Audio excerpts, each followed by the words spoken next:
Om Namo Bhagavate Vasudevaya. Om Namo Bhagavate Vasudevaya.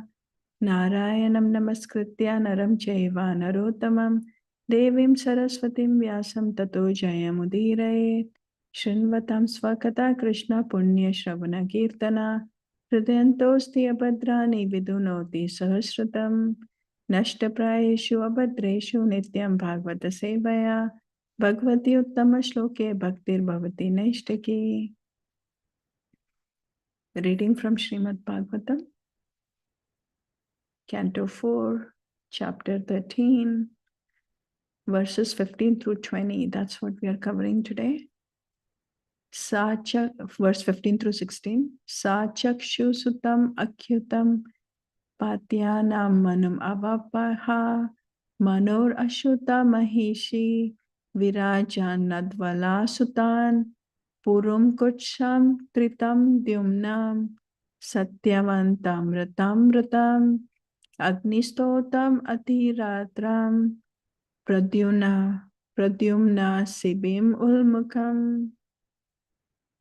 Translation and purport by His Divine Grace A.C. Bhaktivedanta Swami Prabhupada Srila Prabhupada ki jai. Sarvateja's wife Akuti gave birth to a son named Chakshusha, who became the sixth Manu at the end of the Manu millennium. Nadwala, the wife of Chakshusha Manu, gave birth to the following faultless sons: Puru, Kutsa, Trita, Dyumna, Satyavan, Ruta, Vrata, Agnistomi, Atirata, Pradyumna, Sibi, and Ulmuka. Text 17. Ulmuko janayat putran puksharim sad utmanam angam sumana samkyatim kratum angirasam gayam. Translation. Of the 12 sons, Ulmuka begot 6 sons in his wife Pushkarani. They were all very good sons, and their names were Anga, Sumana, Khyati, Kratu, Angira, and Gaya. Text 18. Sunita gasya ya patni susuve venam ulbanam yaddav hisalyat sarajashrer nirvino niragat purat. Translation. The wife of Anga, Sunita, gave birth to a son named Vena who was very crooked. The saintly king Anga was very disappointed with Vena's bad character, and he left home and kingdom and went out to the forest. Text 19 through 20.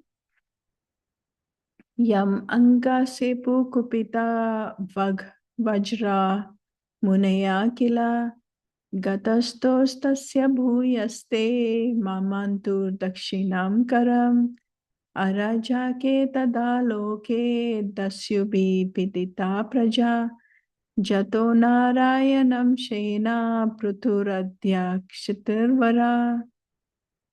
Translation. My dear Vidura, when great sages curse, their words are as invincible as a thunderbolt. Thus, when they cursed King Vena out of anger, he died. After his death, since there was no king, all the rogues and thieves flourished. The kingdom became unregulated, and all the citizens suffered greatly. On seeing this, the great sages took the right hand of Vena as a churning rod, and as a result of their churning, Lord Vishnu, in his partial representation, made his advent as King Prithu, the original emperor of the world. Purport. Monarchy is better than democracy because if the monarchy is very strong, the regulative principles within the kingdom are upheld very nicely. Even 100 years ago, in the state of Kashmir in India, the king was so strong that if a thief were arrested in his kingdom and brought before him, the king would immediately chop off the hands of the thief. As a result of this severe punishment, there were practically no theft cases within the kingdom. Even if someone left something on the street, no one would touch it. The rule was that the things could be taken away only by the proprietor and that no one would else touch them. In the so-called democracy, wherever there is a theft case, the police come and take note of the case. But generally, the thief is never caught, nor is any punishment offered to him. As a result of incapable government, at the present moment, thieves, rogues, and cheaters are very prominent all over the world.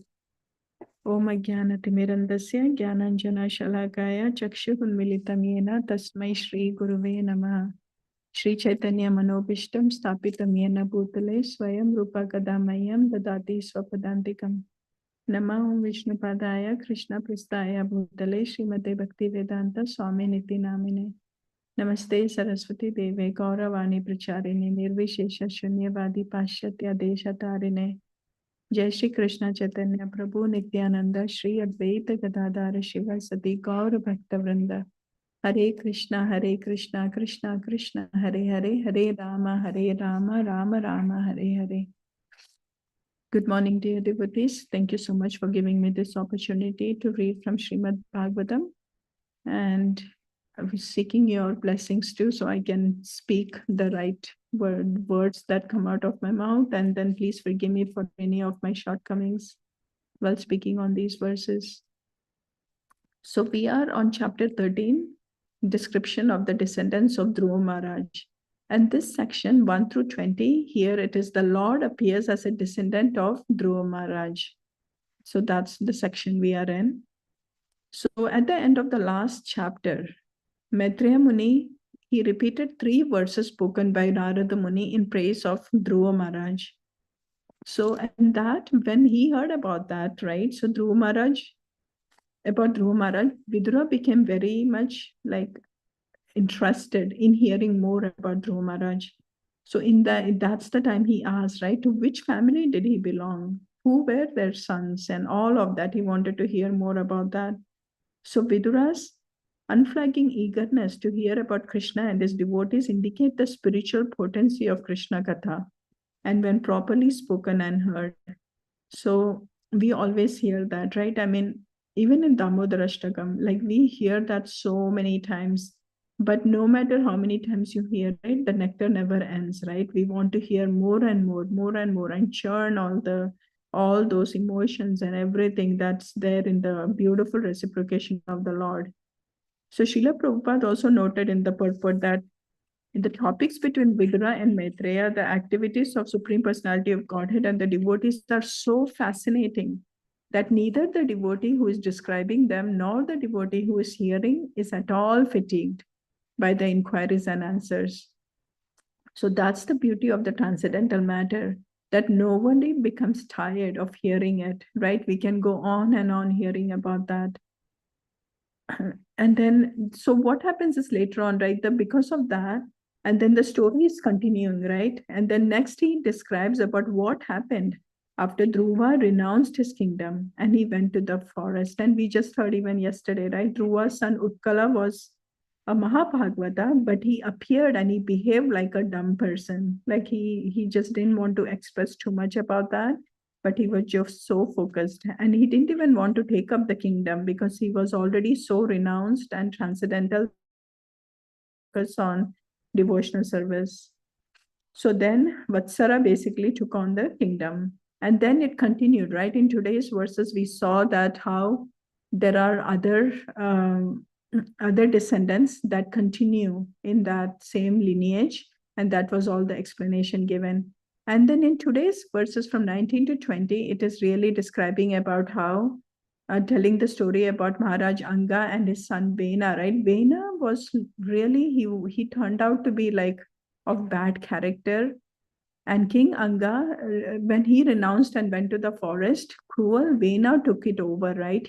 But under his reign, everything was really bad. Like it was really so getting bad that finally the sages had to curse. And then because of that, he died. And when Vena died, there was no heir left to the kingdom. And they basically took the right hand of Vena as a churning rod. And from there appeared King Prithu, who is the original emperor of the world. So that's what is happening so far. So I was thinking about that, like what are some of the things, right, that we could focus on just from reading this?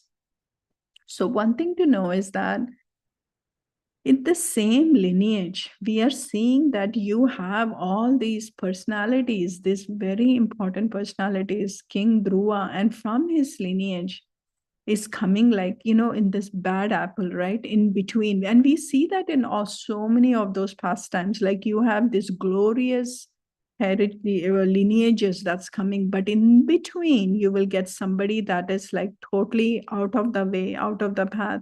And like here, King Anga was really, really a good king. And when he left, and then Vena did all of this, right? And then that's the time when the sages had to intervene and the curses killed him.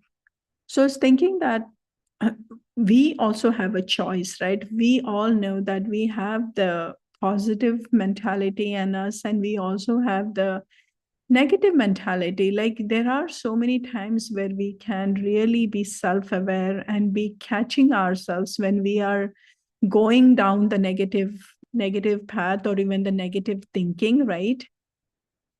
So it is really a choice that we make day to day, every moment in our lives. If I want to choose that positive path, or if I want to go towards that negative path. And especially now that we are all spiritual seekers, we are all in the path of bhakti, it is all the more important that not only just our actions, but also our mind, our thinking, feeling, willing, our words, everything has to be checked all the time.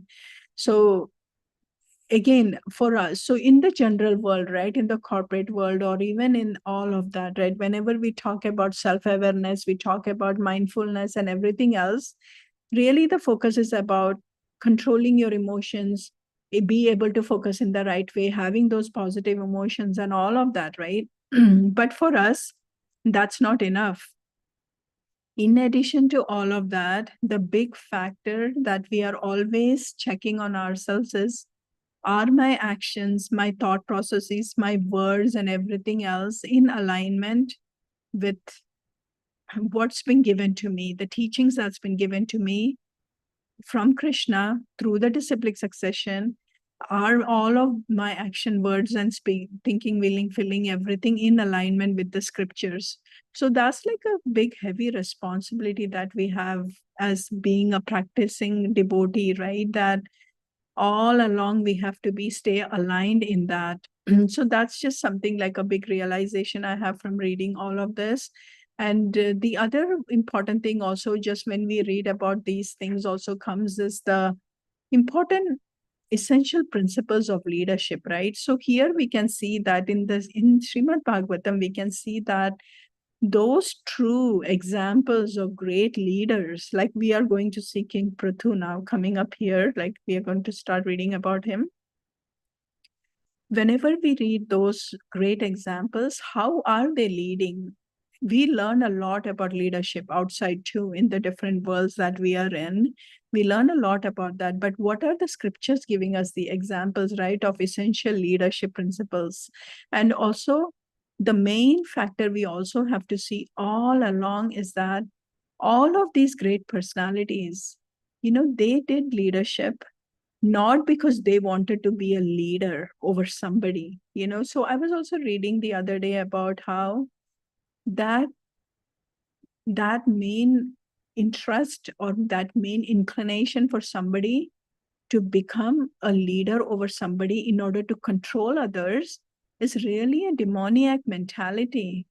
That's not what a true leader is. If a leader is coming over just to control others and be that boss over others, that is totally not what leadership is. And again, as I said, from the scriptures, we have so many examples. And what is it to be a true leader, right? It is really an art. It is a responsibility and journey of continuous growth and learning. And main some of the things, I saw this article, beautiful article by Vaisheshika Prabhu. He gave very nice example where first it is about the vision and conviction. So we see the example from Lord Ram from Ramayana, where he had the clear vision. His life exemplified the principles of leading, vision, and conviction. And then with that, he himself took upon so much hardships, but never wavered from the path of righteousness. We know that clear example, right, from Lord Ram's pastime. His life was a great example of that.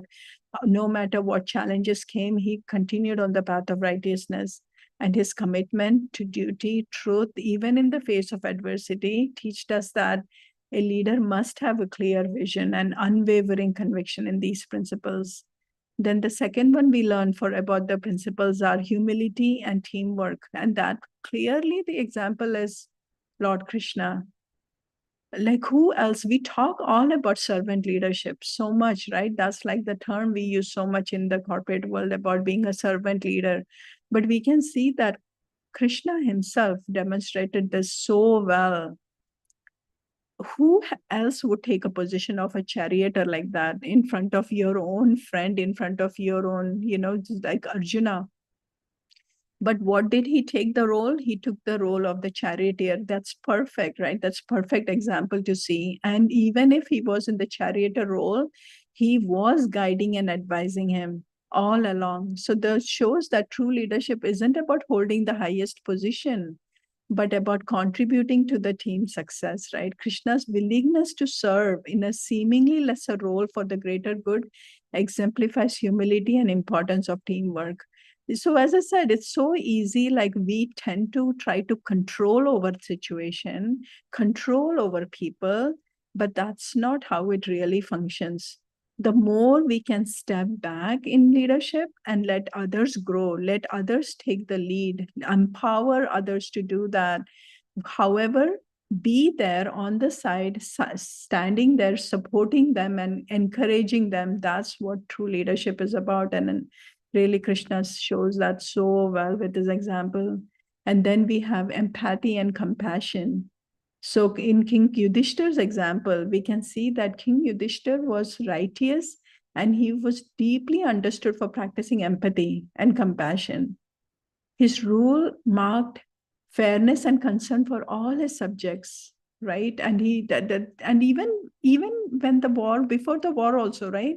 He clearly said, I don't even want anything. Let them just have it. We don't even want to have a war, because he was so empathic. That's how he was. And he was clearly feeling the all of that. Even after he won the battle, we know that, right? Even from reading earlier in the first canto and all that, how he was so remorse, like he could not do anything. And that's when Krishna advised him to go to Bhishma Pitamaha and then get his advice about how to continue further, because he just felt like he didn't even want to do anything further. And also the pastime is given where once the Guru, Dronacharya, asks King Yudhishthir and Duryodhan, both of them, right? Both of them are the disciples. So he tells Duryodhan that you go and find somebody who is more superior than you. And then he tells Yudhishthir, go and find somebody who is more, like, I guess, lower than you. So they both are sent out and says, okay, go find somebody like that. But then he comes back and then he's not able to find, right, anybody that was higher than him, because he just couldn't do that because he's so full of himself. Whereas King Yudhishthir couldn't find anybody that was lower than himself because of the humility that he has. And then also, like, he felt that he's kind of the lowest person that could be on the planet. So it just shows that how the compassion is for others. That is a great example from King Yudhishthir. And then we also have selflessness and dedication, which is Chaitanya Mahaprabhu. From his example, also, we see that Chaitanya Mahaprabhu was Krishna himself, right, in the mood of Radharani. There was really nothing much that he had to be doing. But then, just with his examples of his life, we can see that how all along he was exemplifying selflessness and dedication. He dedicated his life completely through love and devotion, serving others selflessly and distributing the love of Godhead. So his leadership was not for personal gain, but really for the welfare of others. And that highlighted the importance of selflessness in leadership. The focus is on serving others and uplifting others. So, as I said, we tend to always go towards there are so many literature out there to go through for developing leadership or whatever that is. But in our scriptures itself, there are so many role models. And as we read through the Srimad Bhagavatam, there are so many lessons learned. There are so many of these. And here is a clear example we could, totally refer to with all of these different personalities where we are able to see what true leadership is. And there also in the last 19 to 20 verse purport, that's where Prabhupada is saying that if there is monarchy, like if you have a true leader, if you have that king who exemplifies all of these qualities, it's very easy. Like he can guide all those citizens to go back to Godhead and really support in the Krishna consciousness movement. So those were just some of the realizations I got by reading these verses. Thank you so much again for this opportunity. Vancha kalpatarubhyascha kripa sindhubhya eva cha patitanam pavan